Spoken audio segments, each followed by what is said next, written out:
হার্টফোর্ডশায়ারের twisted fabric নামে একটি পোশাকের দোকানের মালিক রিক গাগলিও জানান, মূল্যস্ফীতি এবং উচ্চ মূল্যের কারণে গ্রাহকেরা এখনও সতর্ক। 2024 সাল ক্ষুদ্র ব্যবসার জন্য খুবই কঠিন ছিল উল্লেখ করে তিনি আরও বলেন, গ্রীষ্মকালে অনাকাঙ্ক্ষিত বৃষ্টিপাতের কারণে খুচরা বিক্রয় ধীর ছিল।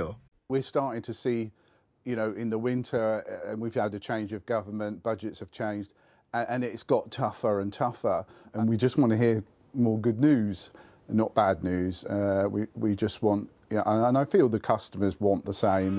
They want small businesses to survive. 2023 সাল জুড়ে ব্রিটেনের অর্থনীতি ওঠানামার মধ্যে ছিল, তবে 2023 সালের শেষের দিকে মৃদু মন্দায় পতিত হওয়ার পর চলতি বছরের শুরুতে আবারও শক্তি নিয়ে জেগে ওঠে। এরপর আবারও সংকুচিত হয়ে অক্টোবর মাসে ব্রিটেনের অর্থনীতি টানা দ্বিতীয় মাসের মতো সংকুচিত হয়। সরকারি পরিসংখ্যান অনুযায়ী অর্থনীতি 0.1% হ্রাস পেয়েছে, যদিও সেপ্টেম্বর মাসে পতনের পর অক্টোবর মাসে অর্থনীতি বৃদ্ধির প্রত্যাশা করা হয়েছিল।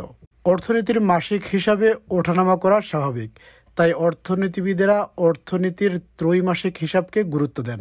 ত্রৈমাসিক হিসাবেও চলতি বছরের শুরুতে ব্রিটেনের অর্থনীতির যাত্রা শক্তিশালী ছিল, কিন্তু এখন আবারও পিছিয়ে পড়েছে। তাই উঠে দাঁড়াতে হলে আগামী কয়েক মাসে দেশের অর্থনীতিকে অনেক কঠিন পথ পাড়ি দিতে হবে।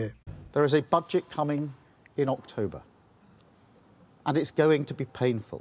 অনেক সমালোচক বলছেন, গেল গ্রীষ্ম মৌসুমে ডাউনিং স্ট্রিটের রোজ গার্ডেনে প্রধানমন্ত্রীর দেয়া অর্থনীতির পূর্বাভাস ব্যবসা প্রতিষ্ঠান এবং ভোক্তাদের আস্থা নষ্ট করে দিয়েছে।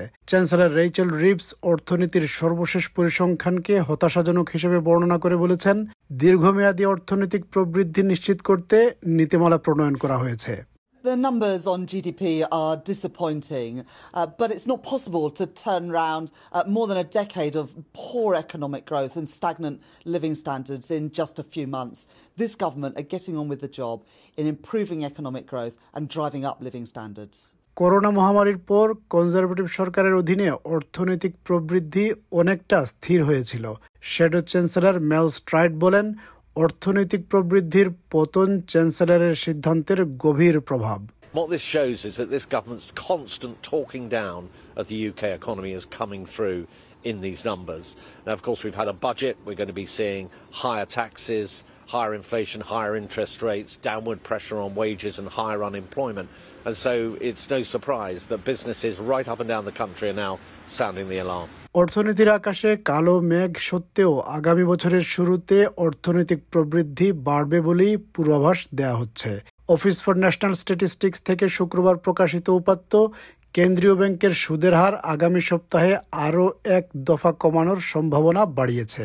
যদি তাই হয়, তাহলে বাড়ির মালিক, ভোক্তা সাধারণ এবং ক্ষুদ্র ব্যবসায়ীদের জন্য ক্রিসমাস উৎসবের খুশি আরও বেশি পূর্ণতা পাবে।